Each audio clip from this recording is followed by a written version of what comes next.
आमच्या शाळेत ना आज कबड्डीची प्रॅक्टिस घेणार होते. आम्ही खेळायला गेलो तोवरच पाऊस आला. पाऊस मला आवडतो, पण घरात बसून बघायचं असेल तर. बरोबर. हरि ओम हरि ओम हरि ओम, नावच किती छान आहे. असं वाटतं की हरि ओम. सांगा आता तुम्ही काय तुम्ही सांगणार होतात, आपण कुठपर्यंत अभ्यास केलाय? मॅम आपण 2 मिनिटं मॅडम वही काढू का? काढ ना, काहीच टेन्शन नाही. एवढा त्याने मेसेज केला, म्हटलं चला हा लगेच सांगेल बहुतेक की आपण काय केलं होतं. बाकी कोणाला आठवतंय का आपण काय केलं होतं मागच्या वेळेला? टीचर सांगा बरं, काय केलं होतं आपण? मॅडम ते आयोनिक कंपाऊंड बघितले होते आणि आमलारीचा धडा सुरू झाला आपला, आणि तो त्याचा खालचा बॉक्स भरला होता. बरोबर. आणि शाबाश. ते इलेक्ट्रॉन ते बघितले होते. जाणारा एक तो मायनस आणि येणारा एक तो प्लस. बस मॅडम याच्या पुढे आठवण येत आहे. काही टेन्शन नाही, आपण आहे ना, आपण रिव्हिजन घेऊ आणि आपण धडा परत सुरू करू. ऍसिड बेसिस आणि सॉल्ट्स म्हणजे आम्ल, आम्लारी आणि क्षार, हा धडा होता आपला. एक धडा झालाय आधी, हो की नाही? आधीचा धडा कोणता होता? Tell me. द्रव्याचे मोजमाप. करेक्ट. एकूण पूर्ण पुस्तकात 4च केमिस्ट्रीचे धडे आहेत. त्यातला आता आपला दुसरा होईल आणि मग तुमच्या सुट्टीनंतर आणखीन 2च धडे होतील. काय टेन्शन नाही तुम्हाला, 9वीला 4च केमिस्ट्रीचे धडे आहेत.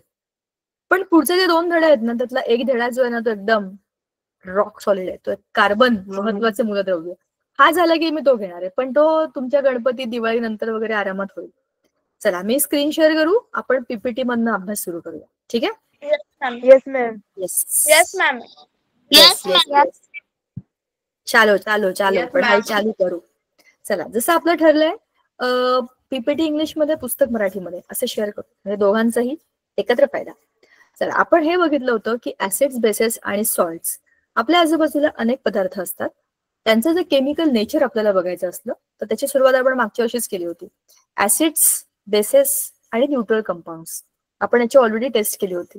लिटमस पेपर टाकून किंवा पीएच पेपर वापरून त्याचा पीएच किती आहे किंवा त्याचं नेचर ऍसिडिक आहे का बेसिक आहे हे आपण चेक करू शकतो, हे आपण पाहिलं होतं. याच्यामध्ये त्यांच्या भौतिक काही प्रॉपर्टीज आहेत, जसं की ऍसिड हे आंबट असतात किंवा ते बर्निंग सेन्सेशन देतात, किंवा ऍसिड्स हे आपला निळा लिटमस लाल करतात. अशा आपण काही सोप्या सोप्या टेस्ट पाहिल्या होत्या. असंच एक्झॅक्टली उलट बेसेसचं बघितलं होतं की बेसेस काय करतात, म्हणजे आम्लारी काय करतात. बेसेस हे हाताला गुळगुळीत बुळबुळीत मऊ मऊ फेस तयार करणारे असे पदार्थ असतात. तर हे बेसेस काय करतात, चवीला तुरट, खारट आणि लाल लिटमस निळा करणारे असे असतात. बरोबर. सॉल्ट्स न्यूट्रल असतात, ते काही करत नाहीत. त्यांना तुम्ही लाल लिटमस बुडवा, लाल राहतो, निळा बुडवा, निळा राहतो. आणि ते ऍसिडिक किंवा बेसिक नसतात, त्याच्यामुळे ते न्यूट्रल असतात. जसं मी तुम्हाला सांगितलं होतं, आपल्या आजूबाजूला काही लोक ऍसिडिक स्वभावाचे असतात, काही लोक बेसिक स्वभावाचे असतात आणि काही न्यूट्रल असतात. बरोबर, हे आपण सगळं बोललो होतो. आता आपण आयनिक कंपाऊंड म्हणजे काय हेही बोललो होतो की त्यांच्यामध्ये आयन्स एकत्र येतात, कॅटायन आणि एनायन. मग अशी हरिओमच्या नावाने कोण बोललं होतं बरं? तूच बोलला होतास का? तुझंच नाव हरिओम आहे का? I don't know. Yes sir. Yes madam. तुझं नाव आहे, मग ठीक आहे.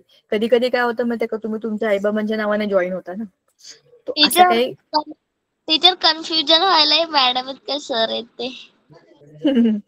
तुम्ही सगळ्यांना सर म्हणत असाल ना शाळेमध्ये, तर टीचर सारखं टीचर सर सर म्हणलं ना, त्यामुळे त्याचं होतं. काही प्रॉब्लेम नाही, मला काही फरक पडत नाही. तुम्ही मला काही म्हणालात तरी काही टेन्शन नाही मला, म्हणजे तुम्ही माझ्याशीच बोलताय. I have no problem. मी स्वतः खूपदा लोकांची नावं विसरते, त्याच्यामुळे मला काहीच प्रॉब्लेम नाही. फक्त माझ्याशी बोलते एवढं कळलं तरी माझ्यासाठी काम झालं, एवढंच आहे. तर हे आयनिक कंपाऊंड जे असतात त्याच्यामध्ये काय असतं, आयन्स एकमेकांना अट्रॅक्ट करतात, पॉझिटिव्ह निगेटिव्ह चार्जेस एकत्र येतात आणि ते इलेक्ट्रोस्टॅटिक फोर्स ऑफ अट्रॅक्शनने एकमेकांना बांधून ठेवतात. हे मी तुम्हाला मागे पण सांगितलं होतं, जसं की मॅग्नेटचे नॉर्थ आणि नॉर्थ एकमेकांना दूर ढकलतात, पण नॉर्थ आणि साऊथ एकमेकांना अट्रॅक्ट करतात. Opposites attract, opposites always attract, म्हणजेच ते स्टेबल राहतात. एकसारखे लोक एकत्र असतील तर भांडण होतील. तुम्हाला आठवते मागच्या वेळेला मी उदाहरण दिलं होतं, दोघंही मित्र खूप बडबड करतात, कोणीच कोणाचं ऐकत नाहीये. काय उपयोग आहे त्या कम्युनिकेशनला? एक बोलतो, एक शांत आहे. हे कॉम्बिनेशन चांगलं असतं, हो की नाही? एक बडबड बडबड बडबड करत राहतो, दुसरा ऐकत राहतो, त्यातनं काय हवं तेवढंच बरोबर घेतो. आणि त्याला माहिती असतं की आपला मित्र असाच आहे, आपल्याला शोधून काढायचं की त्यातनं काय. बोला. टीचर आमच्या शाळेत तसंच होतं. मी किती जरी बडबड केलं ना, नुसतं माझे मित्र ऐकूनच घेतात. तुझं नाव हरिओम आहे? नाही टीचर, माझं नाव ऐश्वर्या आहे. ऐश्वर्या? हो टीचर. ऐश्वर्या, तुझ्या आजूबाजूला तुझ्या सगळ्या मित्रमैत्रिणी किती पण बडबड केली तरी ऐकून घेतात? ते तुझ्या एवढं बोलत नाही? टीचर बोलतात, पण मी त्यांच्यापेक्षा खूप जास्त बोलते टीचर.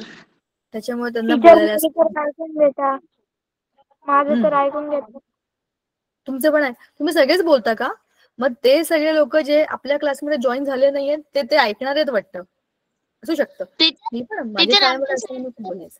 टीचर आमच्या वर्गात तर जास्त बोलणारी ना मीच आहे.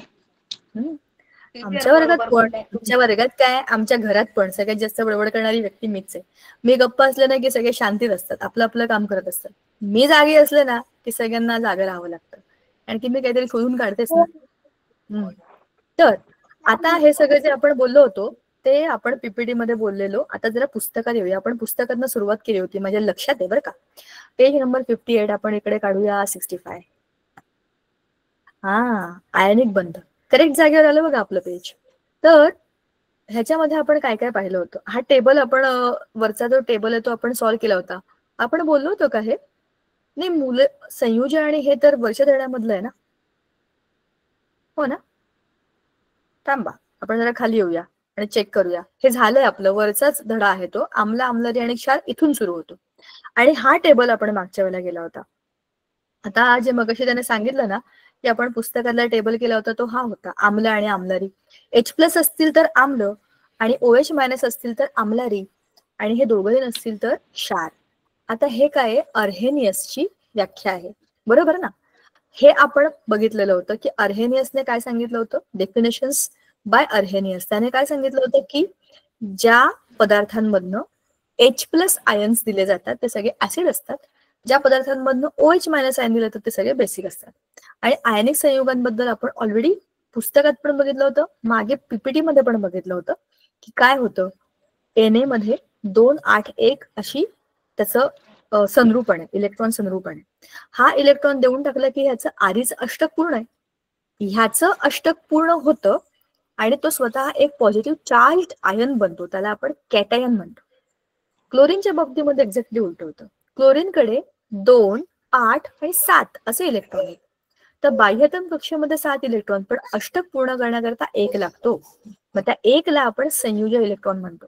हा इलेक्ट्रॉन सोडियमने क्लोरीनला दिला आणि मग त्याचं इलेक्ट्रॉनिक कॉन्फिगरेशन झालं 2, 8, 8. म्हणजेच काय झालं, त्याचं अष्टक तर पूर्ण झालं, पण आता त्याचा स्वतःचा एक चार्ज वाढला, तर तो काय झाला, निगेटिव्ह चार्ज पार्टिकल झाला. आता एक पॉझिटिव्ह एक निगेटिव्ह एकमेकांच्या समोर समोर अपोजिट असतील तर काय होणार आहे, अर्थातच ते एकमेकांना अट्रॅक्ट करणार आणि त्याचा आयनिक बंध बनेल. आयनिक बंध हे खूप स्ट्रॉंग असतात, पण जेव्हा त्यांना आपण पाण्यात टाकतो तेव्हा ते आपोआप डिसोसिएट होतात, म्हणजे एकमेकांपासून तुटले जातात, विलग होतात. सोडियम वेगळा, क्लोरीन वेगळा, असे त्याचे 2 आयन्स पाण्यामध्ये मोकळे होतात. म्हणूनच तर हे NaClचं सोल्युशन आपण जेव्हा पाण्यामधलं घेतो आणि त्याच्यामध्ये इलेक्ट्रोड लावतो तर ते काय करतात, पूर्ण सर्किट कम्प्लीट करतात आणि त्या पाण्यामधनं इलेक्ट्रिसिटी पास होते, बरोबर, कारण की ते आयन्स त्याच्यामध्ये उतरलेले असतात. ठीक आहे, आता हे झालं आयनिक कंपाऊंड्सचं डिव्हिजन. आता आयनिक संयुगांचं विचरण म्हणजे काय, मिश्रण, डिझॉल्व्ह करणं. तर जेव्हा आयोनिक संयुग पाण्यात विरघळतं तेव्हा त्याचं जलीय द्रावण बनतं. हा प्रयोग मी तुम्हाला करायला सांगितला होता का? मिठाचं जलीय द्रावण बनवायला सांगितलं होतं का मी तुम्हाला? नाही सांगितलं होता? नाही ग्लासमध्ये ठेवून ठेवा, मिठाच्या पाण्यामध्ये तुम्ही गरम करा, सांगितलं होतं. नाही सांगितलं होतं. तुम्हाला मी त्याचे स्फटिक कसे दिसतात हे बघायला म्हणून हा प्रयोग करायला सांगितला होता, तुम्हाला नाही सांगितलं होतं. पण सोडियम आणि क्लोराईड त्याचे जे क्रिस्टल्स असतात, क्रिस्टल्स म्हणजे त्याचं स्फटिक असतात, त्याची रचना कशी असते ते बघण्यासाठी एक प्रयोग करायला सांगितला होता, पण आपल्या बॅचमध्ये नाही, 11वीच्या दादा त्याने सांगितलं होतं. तर तुम्हाला त्याच्यात कसं ते दिसतं म्हणजे सॉलिड्सचे क्रिस्टल्स कसे बनतात तो हा प्रयोग होता. पण आपल्याला याच्यामध्ये काय बघायचंय की सोडियम आणि क्लोराईड पाण्यात गेल्यावरती विलग कसे होतात ते ऑलरेडी चित्रामध्ये आपल्यापुरतं आता हे काम झालं. Na+Cl- बघा ना, मध्ये मध्ये गेलेत पाण्याच्या ह्याच्या. आता अर्हेनियसचा आम्ल आणि आम्लरीचा सिद्धांत जो आपण ऑलरेडी केलाय तो आपण फास्ट फॉरवर्ड बघणार आहे आता, कारण आपल्याला पुढे जायचंय. We have just revise the topic आम्ल आणि आम्लारी. आता यांचं वर्गीकरण आपण कसं करायचं ते पण पाहिलं होतं. तीव्र, सौम्य, आम्ल आणि आम्लारी. म्हणजेच काय, तीव्र म्हणजे काय, स्ट्रॉंग ऍसिड ज्याच्यामध्ये लगेच ते H+ देऊन टाकतात आणि जास्त दिले तर ते कॉन्सन्ट्रेटेड म्हणजे स्ट्रॉंग ऍसिड्स. वीक आम्ल म्हणजे हळूहळू हळूहळू विचरण करतात, हळूहळू H+ सोडतात. आणि त्याच्यामधलं पण वीक ऍसिड म्हणजे जे हळूहळू सोडतात, आणि डायल्यूट ऍसिड म्हणजे ज्याच्यामध्ये ऍसिडचं प्रमाण कमी आणि बाकीचं द्रावण जास्त आहे ते डायल्यूट ऍसिड. फॉर एक्झाम्पल, लिंबू डायरेक्ट खाणं म्हणजे कॉन्सन्ट्रेटेड ऍसिड खाणं. त्याच लिंबूमध्ये आपण दाबून त्याचं पाण्याचं सरबत बनवतो ना, लिंबू पाणी सरबत, ते म्हणजे आहे त्याचं डायल्यूट सोल्युशन. ऍसिड त्याच आहे पण ते डायरेक्ट घेतलं की स्ट्रॉंग म्हणजेच काय, कॉन्सन्ट्रेटेड. कॉन्सन्ट्रेशन आहे त्याच्यामध्ये, त्याच्यात काहीच भेसळ नाहीये, जसं आहे तसंच. डायल्यूट मध्ये काय होतं, त्याला तुम्ही पाण्यामध्ये विरघळवता मग त्याची तीव्रता कमी होते. तीव्र आम्ल म्हणजे स्ट्रॉंग ऍसिड, वीक आम्ल म्हणजे वीक ऍसिड, जे कमी आणि जास्त म्हणजे फास्ट स्पीड मध्ये H+ देतात ते तीव्र आणि सौम्य. असंच आम्लारीचं पण आहे, जे फास्ट OH- देतात ते स्ट्रॉंग बेस, पटकन डिसोसिएट होतात, लगेच OH मोकळा करतात. असेच सौम्य आम्लारी म्हणजे काय असतं, हळूहळू विचरण करतात आरामात. आणि अल्कली म्हणजे अल्क म्हणजे कोणते, जे इमिडिएटली पाण्यामध्ये टाकल्या मोठ्या प्रमाणामध्ये विद्राव्य असतात त्यांना आपण अल्क म्हणतो. ठीक आहे. आम्लारी धर्मता आणि आम्लधर्मता. आता ह्याच्यावरती एक कन्फ्युजिंग पॅराग्राफ पण आपण वाचला होता की आम्लाची आम्लारी धर्मता आणि आम्लरींची आम्लधर्मता. हे कसे बघा, आम्लाची आम्लारी धर्मता, आम्लाच्या एका रेणूपासून विचलनाने जितके H+ आयन मिळू शकतात ती त्या आम्लाची आम्लारी धर्मता आहे. आम्लाची आम्लारी धर्मता म्हणजे ऍसिडची बेसिसिटी आणि बेसिसची ऍसिडिटी. थोडक्यात आम्लाचे आम्लारी धर्म किती आहे, त्याच्यामध्ये किती आम्लारी धर्मता आहे, तर जेवढे H+ दिले तेवढ्याच H+ बरोबर OH- अटॅच होतील, म्हणजेच ते तेवढ्यालाच बॅलन्स करतील असं समजा. आम्लारींचा आम्लधर्म कसा असतो, जेवढे OH देतात, कारण आम्लारी आहेत ना ते OHच देणार आहेत, पण तीच त्यांची आम्लधर्मता आहे, आम्लारी धर्मता नाहीये, उलट नाव आहे. हे आपण मागच्या वेळेला बोललो होतो. कॉन्सन्ट्रेशन सुद्धा आपण बोललो होतो स्ट्रॉंग ऍसिड वीक ऍसिडचं. आपण आता खरं पुढच्या टप्प्याकडे येणार आहे. आपण हे सुद्धा बोललो होतो का, मोल मधलं हे आपण कॅल्क्युलेशन केलं होतं. द्रावणाचा सामू सुद्धा आपण बोललो होतो, pH 0 ते 14. तुम्हीच मला सांगितलं होतं ना pH चा फुल फॉर्म, पॉवर ऑफ हायड्रोजन दिलेलं पण आहे, पॉवर ऑफ हायड्रोजन pH. ठीक आहे. त्याच्यानंतर वैश्विक दर्शक, इथून आपल्याला सुरू करायचं होतं. वैश्विक दर्शक म्हणजे युनिव्हर्सल इंडिकेटर्स, असे इंडिकेटर्स जे कोणत्याही सोल्युशनचा रंग बघून तुम्हाला त्याचं pH सांगतात. तर ह्या पट्ट्या बघा, हा अशीच ती स्ट्रीप येते pH पेपरची, पिवळ्या रंगाची थोडीशी. तर त्या पट्टीला तुम्ही कोणत्याही मिश्रणामध्ये बुडवलं तर ती तुम्हाला खूप साऱ्या रंगांपैकी कुठला तरी रंग दाखवते. ह्या 14 रंगांपैकी ज्या रंगाला ती पट्टी मॅच करेल, इथे ठेवून बघायची, इथे ठेवून बघायची, इथे कोणत्या रंगाला मॅच होतंय रे, अच्छा 6ला मॅच होते, म्हणजे याचा pH 6 आहे. pH 6 म्हणजे हे काय आहे, ऍसिड आहे. पण कसं ऍसिड आहे, थोडं वीक ऍसिड आहे, पण 7 म्हणजे न्यूट्रल आहे ना. अशा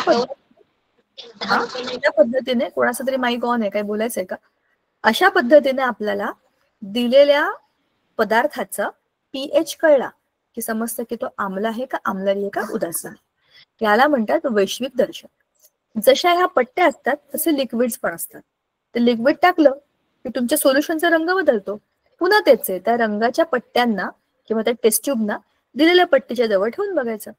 तुम्ही कुठल्या तरी मॅचिंग सेंटर मध्ये गेला असाल कधीतरी, आई बरोबर, ताई बरोबर, काकू बरोबर, माई बरोबर, असे अनेक रंगाचे ब्लाउज पीस ठेवलेले असतात. आपल्या साडीला मॅच होणारा ब्लाऊज शोधणं काय डोकं आणि काय निरीक्षण आणि काय त्या डोळ्यांचं काम आहे, म्हणजे एक्झॅक्ट शोधतात बरं का ते. त्या लाल रंगाच्या 100 छटा असतात त्याच्यामध्ये लावलेल्या असतात. पिवळ्या रंगाच्या 100 छटा लावलेल्या असतात. आपल्या साडीचा रंग कुठलाही असू द्या, काहीही असू द्या, बरोबर ते मॅच करून देतात. हे मॅचिंग ज्याला जमलं त्याला हे मॅचिंग काय कठीण आहे? 14च आहेत ना, 14च रंग आहेत आणि 14च रंगाच्या पट्ट्या आहेत. तुम्हाला फक्त तिथे तुम्ही लावून बघायचं, इझी काम आहे ना. त्यातनं तुम्हाला समजतं की त्याचा पीएच काय आहे, म्हणजे ते काय आहे. आता हा इथे आपल्याला इथून जास्त लक्ष द्यायचंय. तुमचे माईक बंद करा. आम्ल आणि आम्लारींच्या अभिक्रिया, इथून आपला खरा धडा सुरू होतो, जो की नवा भाग आहे. उदासीनीकरण आपण मागच्या वर्षी ऑलरेडी बघितलंय. न्यूट्रलायझेशन, जेव्हा एक ऍसिड आणि एक बेस एकमेकांबरोबर अभिक्रिया करतात तेव्हा ते पाणी आणि क्षार बनवतात. आता हे कसं आहे बघा. आपल्याला ऑलरेडी एक रिएक्शन दिलेली आहे. HCl plus NaOH will give you NaCl. आता हे कसं होतं बघा. HCl हे आयनिक कंपाऊंड आहे, बरोबर की नाही. त्याच्यामधला H प्लस आणि Cl मायनस.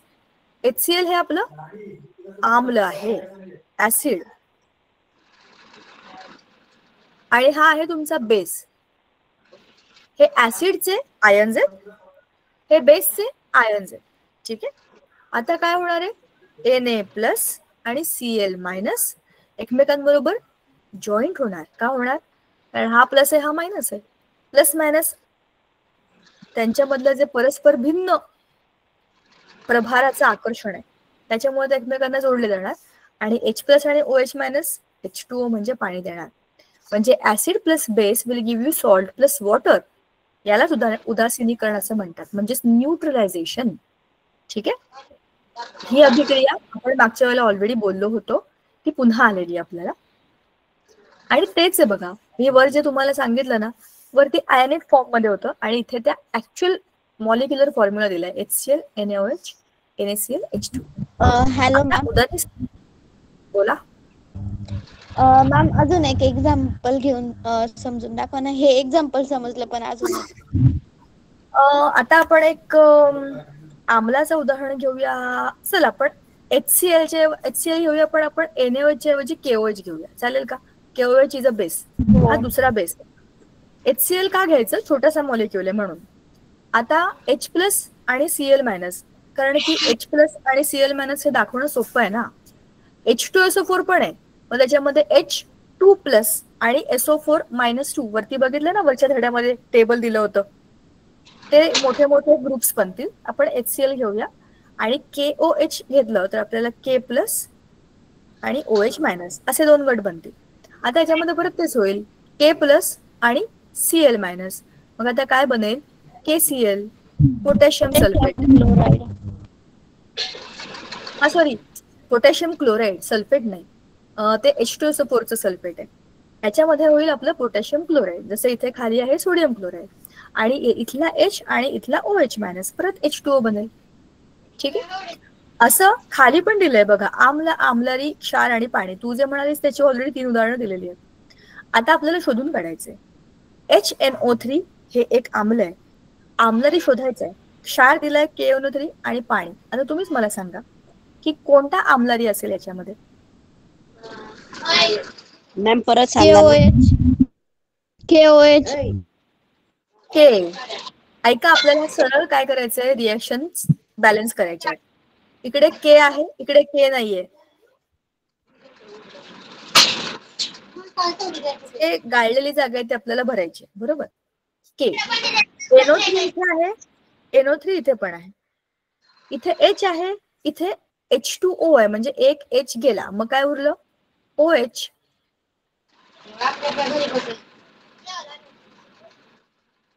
काय बरं तुझं नाव आहे? लावण्या का? मगाशी तू विचारलं होतंस ना आणखी एखादं उदाहरण. हे बघ, ऑलरेडी एक उदाहरण आहे जे तुम्ही सॉल्व्ह केलं.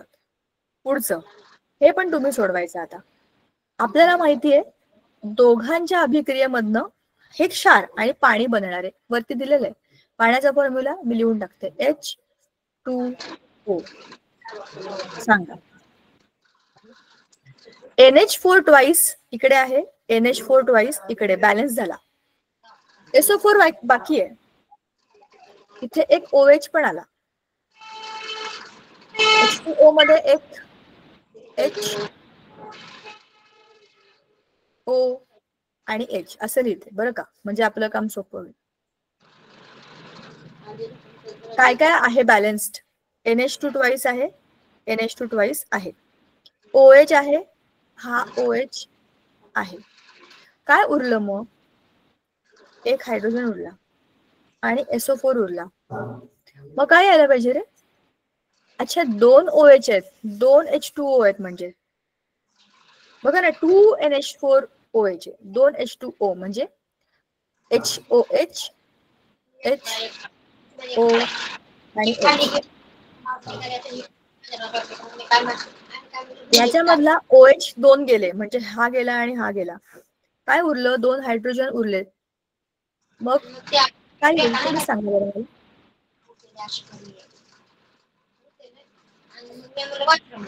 तुम्हाला कळतंय का मी काय करते? Yes ma'am. ऐका, जरा तुमचे माईक बंद करा आणि लक्ष द्या, मी पुन्हा सांगते. हे खूप सोपं आहे, पण हे खूप इंटरेस्टिंग आहे. कळालं मॅम. कळालं? असं कोणी आहे का ज्याला कळालं नाहीये? हो. नसेल कळलं तर सांगा, मी पुन्हा सांगते. माईक ऑन होता प्लीज. हो, सगळ्यांनी माईक बंद करा, मी पुन्हा सांगते. समजून घ्या, सोपं आहे, इंटरेस्टिंग आहे. आपल्याला आम्ल, कोणाचा माईक ऑन आहे बाळांनो? बंद करा बरं आपापले माईक. कोणाचा माईक ऑन आहे? कोणाला बोलायचंय? ऐश्वर्या माने. आता माईक ऑन करू नकोस, मी म्यूट केलंय तुला. ऐक, आपण काहीतरी सॉल्व्ह करतोय, सगळ्यांनीच ऐका. ज्यांना समजलंय व्हेरी गुड, रिव्हिजन होईल. ज्यांना नाही समजलंय समजून घ्या. आपल्याला उदासीनीकरण अभिक्रिया माहितीये, त्याच्यामध्ये आम्ल आणि आम्लारी एकत्र येऊन क्षार आणि पाणी बनतं. हा फॉर्म्युला आहे त्याचा.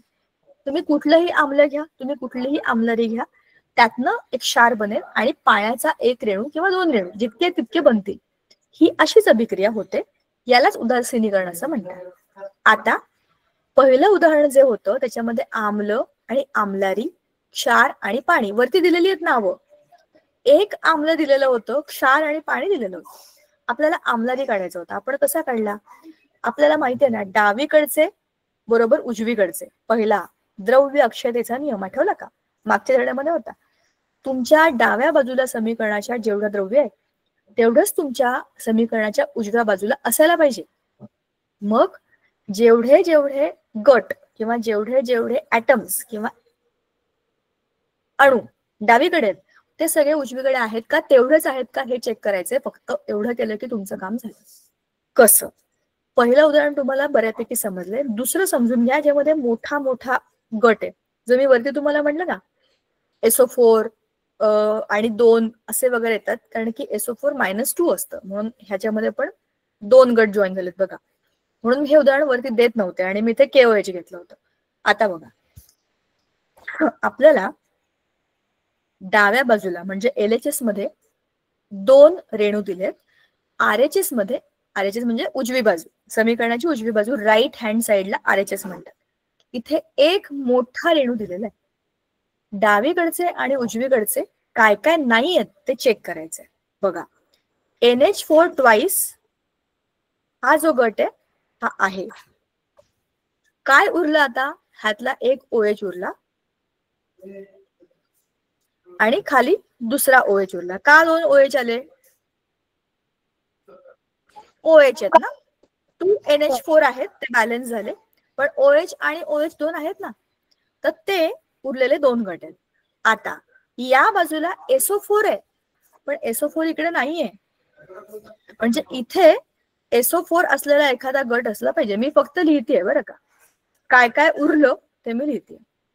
आपल्याला माहितीये की दुसरा जो प्रोडक्ट असतो तो असतो पाणी. पाणी म्हणजे HOH असाच लिहिते, म्हणजे कन्फ्युजन होणार नाही. HOH म्हणजेच पाणी ना, H2O बरोबर ना. आता बघा, ह्याच्यामध्ये OH आणि OH 2 गट आहेत. SO4 एक गट आहे. मी लिहिला, मी बॅलन्स केला. आता OH आणि OH मधला एक OH इकडे आला. पण आता मला ही रासायनिक अभिक्रिया बॅलन्स करायची आहे. बरोबर ना. तर इकडचे 2 उरलेत आणि इथे हा एकच H उरलाय. समजा मी इथे 2 H2O चे रेणू केले, तर हे काय होईल? HOH. बॅलन्स करते मला माहिती नाही हा इक्वेशन काय, आपण करून बघत असतो या गोष्टी. ठीक आहे. आता इथला OH आणि इथला OH हे बॅलन्स झाले का बघा. हा OH इकडे होता, इकडे एक OH आला, खाली एक OH होता, इथे दुसरा OH आला. मग आता उरलं काय? H2. हे उरले की नाही? मग इथे मी Yes, ते ma'am. टाकतो तर काय बनलं? H2SO4. ते स्वतःच एक आम्ल आहे, बरोबर ना. आम्ल आणि आम्ल एकत्र येऊन काय बनले? क्षार आणि पाणी. म्हणजे आता ही रासायनिक अभिक्रिया मी कशी लिहायला पाहिजे? H2SO4 plus 2NH4OH will give you NH4 twice SO4 plus 2H2O. बरोबर. झाली तुमची रासायनिक अभिक्रिया तयार. H2O 2 वेळा म्हणजे 2H2O की नाही. हे मी जे फोडून लिहिलंय ते मी इथे डायरेक्ट लिहिले. एवढाच काय तो बदल. समजलं? हो टीचर. गुड. आता तिसरं, हे तुम्ही सोडवा, हे मी नाही सांगणार. सोडवा आणि सांगा. मी काहीही बोलणार नाही 2 मिनिटं पुढची.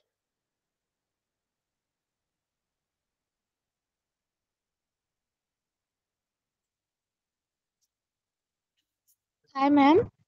Ma'am HNO3. HNO3. एक मिनिट, HNO3 कसं आलं? इथे KOH आहे आणि इथे KBr आहे. मॅडम त्या KOH च्या पहिले. बरं, मी इथे H2O लिहिते. मॅम मी सांगू का? थांबा. ज्यांनी इथे सांगितलं मला HNO3 त्यांनी काय विचार करून सांगितलं सांगा बरं जरा मला. मॅम कारण ते आम्ल आहे तिथे NO3 आणि तिथे आम्लारी होतं ना, तिथे आपण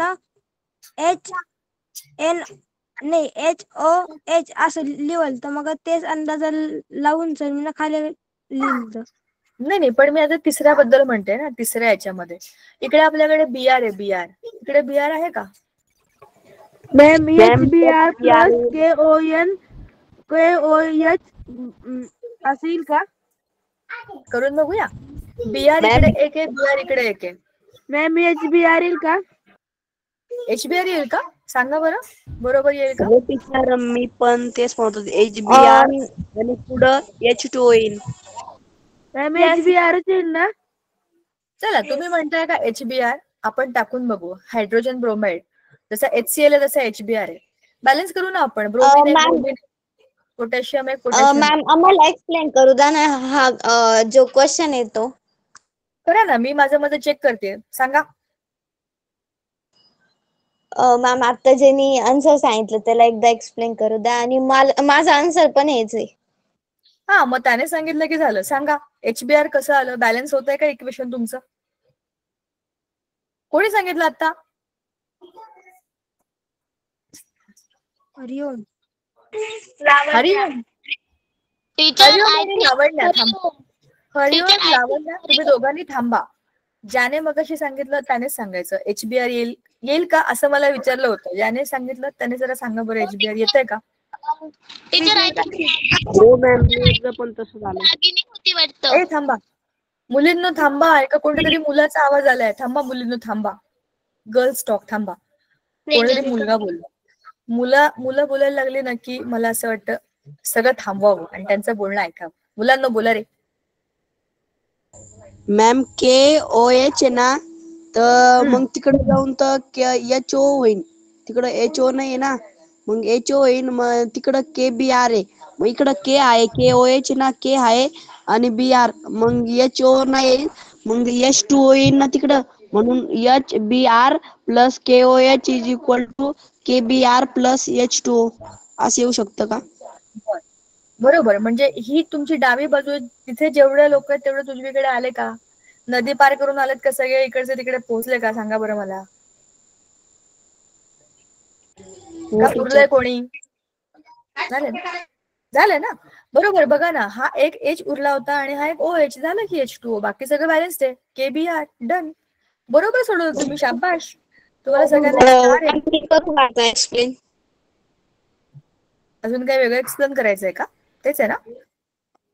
हो, पण मॅम मी असं केलं, आधी ना मी पाणी घेतलं. पाण्याचं तर माहिती होतं की जो फॉर्म्युला आहे तो H2O घेऊन टाकला आणि त्यानंतर आपण म्हणजे दोन्हीकडे काय के सेम आहे, तर के सेम आहे, तर त्याच्या आता राहिलं फक्त ब्रोमीन. तर ब्रोमीन हा इकडं पण पाहिजे होता, तर त्यामुळे ब्रोमीन इकडे घेतला. जे ऍसिड म्हणजे ऍसिडच्या जागी ब्रोमीन घेतला आणि आता OH इकडे म्हणजे पाण्याच्या जागी जर OH घेतलं तर आपला फक्त H उरतो. म्हणजे OH आता एक H याच्यात जातो आणि O पण भेटून जातो. मग आता फक्त उरला एक H. त्याच्यामुळे इकडं H म्हणजे Br च्या पुढे H लावला, तो येईन HBr. त्याच्यामुळे म्हणजे आन्सर येईन HBr. बरोबर. वरच्या दुसऱ्या नंबरच्या प्रॉब्लेम मध्ये आपण जे केलं तसंच तिसऱ्या याच्यामध्ये केलं. बरोबर आहे, एकूण एकच आहे. H2O लिहा किंवा HOH लिहा, आपल्याला मोजण्याकरता HOH बरं पडतं. मी कसं लिहिलं तरी पण तुमचं उत्तर बरोबर येणार आहे. फक्त ते चुकायचं नाही मोजताना. मोजमाप बरोबर केलं की ह्याच्यामध्ये काही चूक नाहीये. रासायनिक अभिक्रिया संतुलित करण्यासारखी मस्त गोष्ट नाहीये. इकडे बघा, इकडे बघा, तिकडे बघा, तिकडे बघा, बॅलन्स करा, हे मजेशीर असतं. पण लक्ष द्यायला पाहिजे की त्याला किती, म्हणजे ते आयन्स +1 आहे, -1 आहे, +2 आहे का -2 आहे का -3 आहे, असं काही असू शकतं. ते एकदा कळलं, त्याची हिंट मिळाली की ते आपोआप बरोबर येतं. आता हे झालं उदासीनीकरणाच्या बाबतीत. पुढे आहे आता धातूंबरोबर आम्लांची अभिक्रिया. आता ह्याचं सगळ्यात चांगलं आणि सोपं उदाहरण आपण आपल्या भाषेमध्ये बघूया. धातू तुम्हीच मला सांगायचं. समजा माझ्याकडे एखादा अल्युमिनियमचा पत्र आहे आणि त्याच्यावर मी ऍसिड टाकलं तर काय होईल? त्याला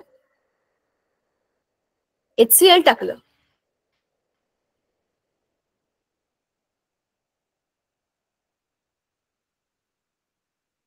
अरे समजलं नाही मॅम. अल्युमिनियमचा एक पत्र आहे माझ्याकडे, त्या अल्युमिनियमच्या पत्र्यावरती मी HCl टाकलं तर काय होईल? मॅडम तो पत्र खाली जाईल. खाली जाईल, पडून जाईल खाली. पत्र्याला काय होईल? मॅम काहीतरी अभिक्रिया होईल. जंग लागेल. गंज लागेल. गंज लागेल असं होईल का? खड्डा बिड्डा पडेल का? ऍसिड येते, HCl येते, HCl खड्डा पडेल. खड्डा पडेल मॅम त्या पत्राला ऍसिड खूप स्ट्रॉंग असतं. बरोबर ना? बघा, धातू म्हणजे कसे असतात? चकचकीत, गुळगुळीत, छान, है ना? त्या धातूंवरती तुम्ही जेव्हा ऍसिड टाकता, कुठलंही स्ट्रॉंग ऍसिड टाकता, तर ऍसिड म्हणजे ऍसिड, त्यांचं कामच आहे गेल्या गेल्या तोड फोड मारामारी, जिकडे जातील तिकडे ते विध्वंस करतील, असे असतात ना ऍसिड. तर त्या ऍसिडला जेव्हा तुम्ही त्या सरफेसवर बघाल तर तो चांगला गुळगुळीत सरफेस, त्याला खड्डे पडतील, होल पडतील, काहीतरी होईल. जे काही होईल तीच धातूंची आम्लांबरोबरची अभिक्रिया असते.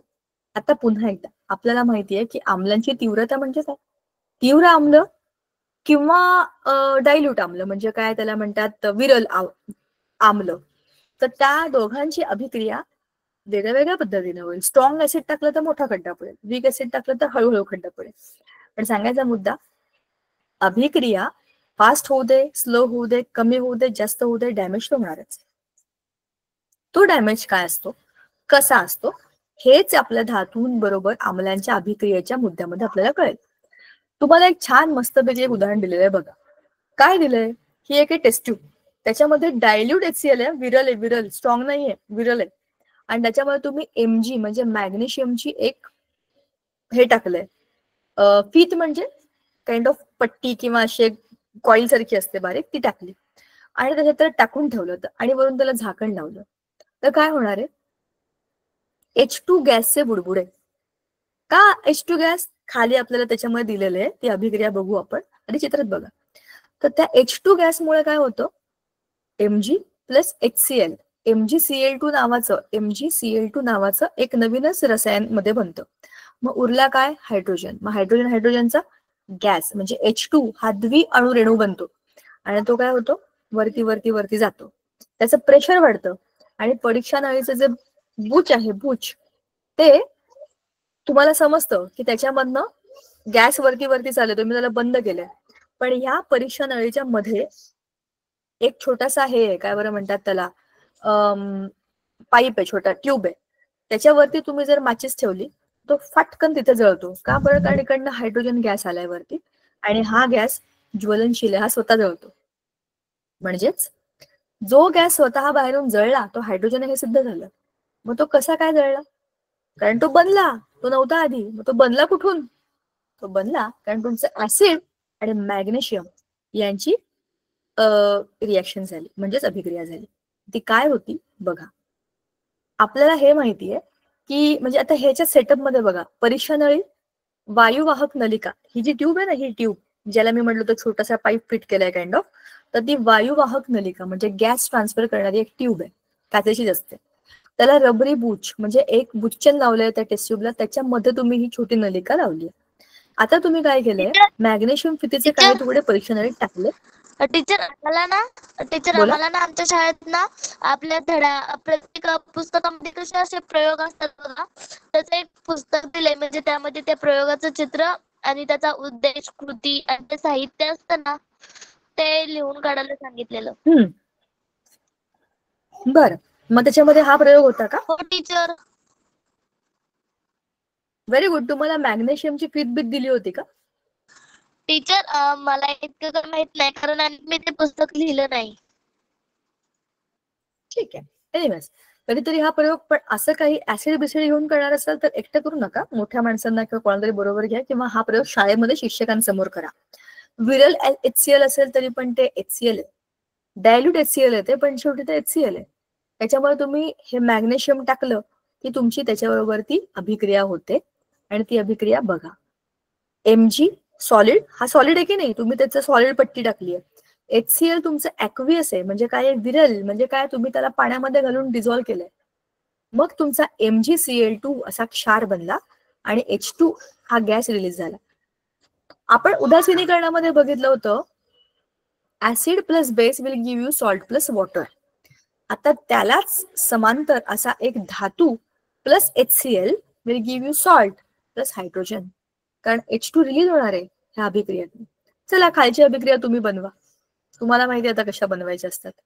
Zn plus dash is equal to ZnSO4 plus something. वरती हा फॉर्म्युला आहे, हा फॉर्म्युला बघायचा आणि खालचं बनवायचं. कोण सांगेल बरं? तुम्ही हँड रेस करा, मग मी कोणाला तरी सांगते. हरिओम, ऐश्वर्या, थांबा, कोणतरी नवा माणूस आहे का? मॅम स्लाइड दाखवा ना. एकच मिनिट आहे, तुम्ही बघा आणि नंतर मी आणि हँड रेस करा, मग मी कोणाला तरी कोणाचं नाव घेते.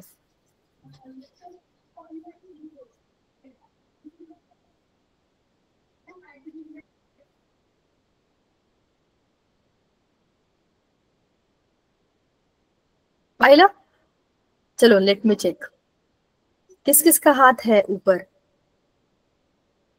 किसी नए मेंबर को हम बोलते हैं ना बताने के लिए. कोणी आहे का नवीन? किती हळूहळू लोड होतंय रे ते. मॅम मला हे समजलंच नाही. काय नाही समजलं? ते कोणाला नाही समजलं? ते धातू विरल आम्ल आता तुम्ही सांगत होते ते. अरे धातू म्हणजे काय? म्हटलं नाही. Mg त्याचा तुकडा तुम्ही जर टाकला. विरल आम्ल म्हणजे काय? ऍसिड पाण्यामध्ये विरघळवून त्याचं तुम्ही एक सोल्युशन बनवलं. त्याला पाण्यामध्ये विरघळवलं की त्याचं तीव्रता कमी होते की नाही. जसं आपण म्हटलं लिंबू वेगळा, लिंबू पाणी वेगळं, तसं या HCl ला पाण्यामध्ये घातलं की ते विरल आम्ल तयार होतं. तुम्ही स्ट्रॉंग ऍसिड बरोबर ही अभिक्रिया नाही करू शकत. तुम्हाला शाळेमधला सेटअप दिलाय ना तो, म्हणून त्याच्यामध्ये वीक ऍसिड दिलंय आणि तो धातू दिलाय. त्या दोघांची अभिक्रिया झाल्यावरती एक क्षार बनतो. MgCl2 हा क्षार आहे आणि त्याच्याबरोबर H2 गॅस बनतो. आता आपण हे सॉल्व्ह करूया, मग तुम्हाला समजेल. सांगा हे बॅलन्स कसं करायचं? कोणी ना मगाशी हात वर केला होता? ऐश्वर्या, चल तू सांग. टीचर मला माहित नाही. ऐका, तुला माहित नाही? ऐश्वर्या तुला माहित नाही मग तू हात वर का केला होता? कोण बोलतोय? आवाज येत नाहीये.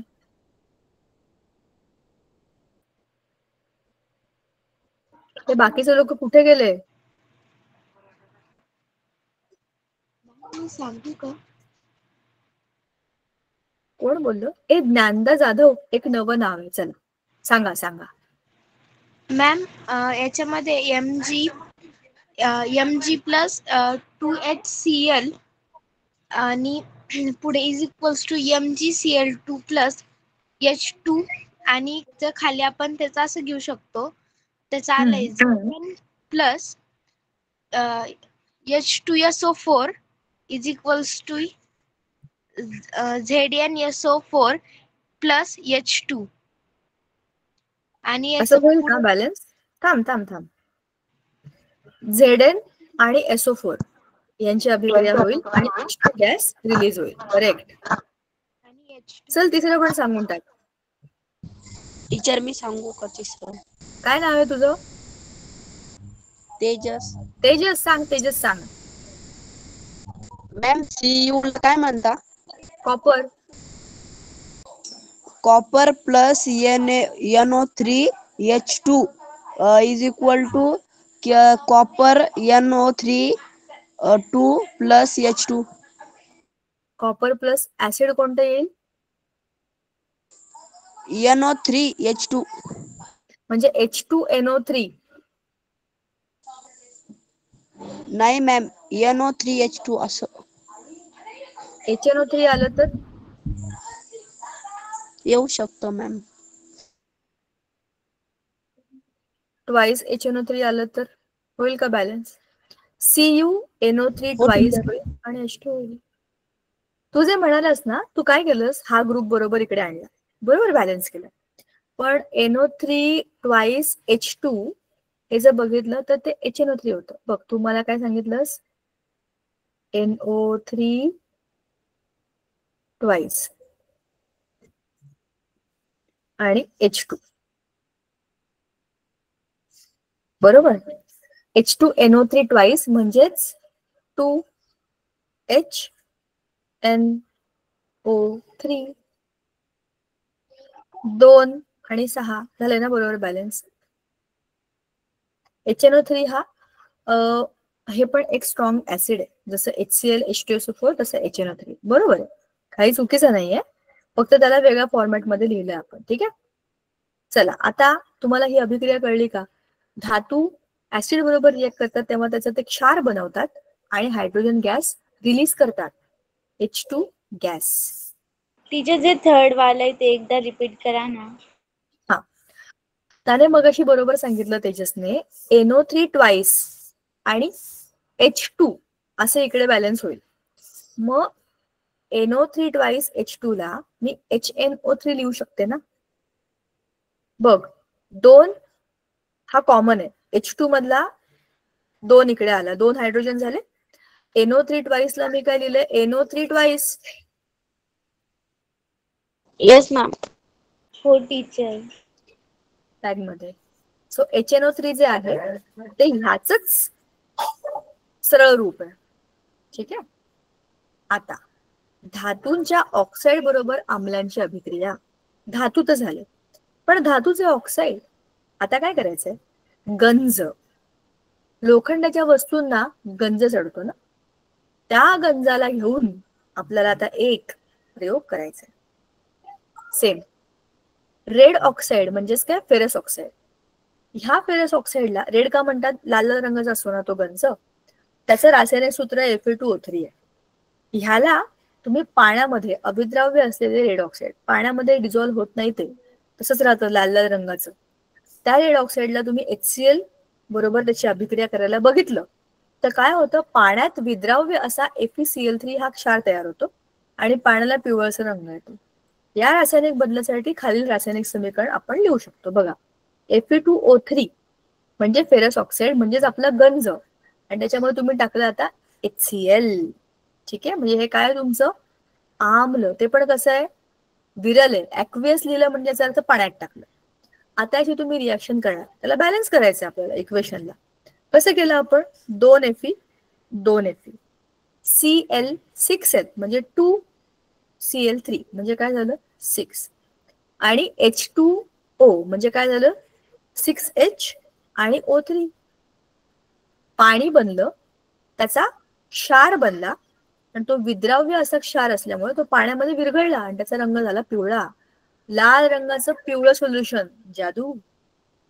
म्हणजेच काय, धातूचे ऑक्साईड आणि विरल आम्ल हे क्षारच देतात आणि त्याच्यावर पाणी देतात. धातू देतात H2 गॅस आणि धातूचे ऑक्साईड देतात पाणी. अभिक्रिया समजली? एक सोडवायचं आपण, एक सोडवू आणि खाली जाऊ, बाकीचे तुम्ही स्वतःचे स्वतः सोडवा. Calcium teacher. Oxide plus HCl हे सोडवा.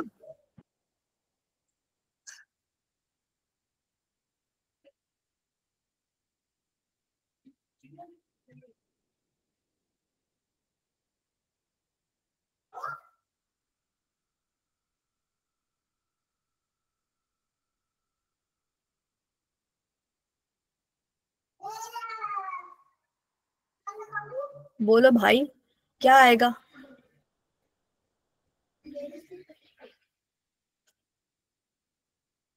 हात वर करा, मी कोणाचं तरी नाव घेते. कोणतरी नव्या माणसाला सांगू आपण.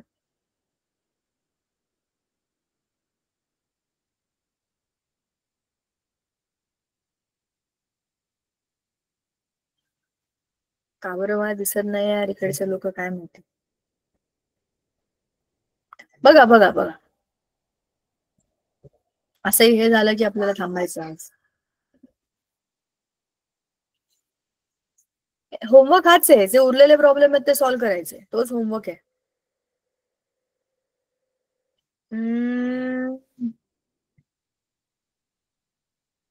भावेश मोरे, तुम्हाला सांगायचंय का उत्तर? ट्राय करणार का तुम्ही?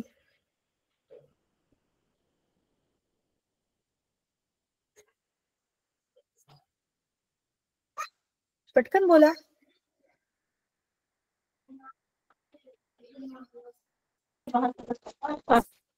मॅम हे जे आपण आता घरी हे आपण ते सोडवतात ते होमवर्क मध्ये का? उरलेले खायचे होमवर्क मध्ये. हे तू आता मला सांगायचं उत्तर काय येईल. इथे क्षार कोणता बनेल? मॅम मी सांगू का? तेजस. तेजस थांब ना, त्याला एकदा ट्राय करू. टीचर मी मॅम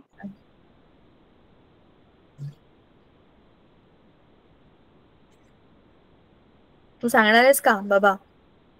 होमवर्क काय विचारत होतास म्हणून म्हटलं एक ट्राय कर, बाकीचं होमवर्क मध्ये कर.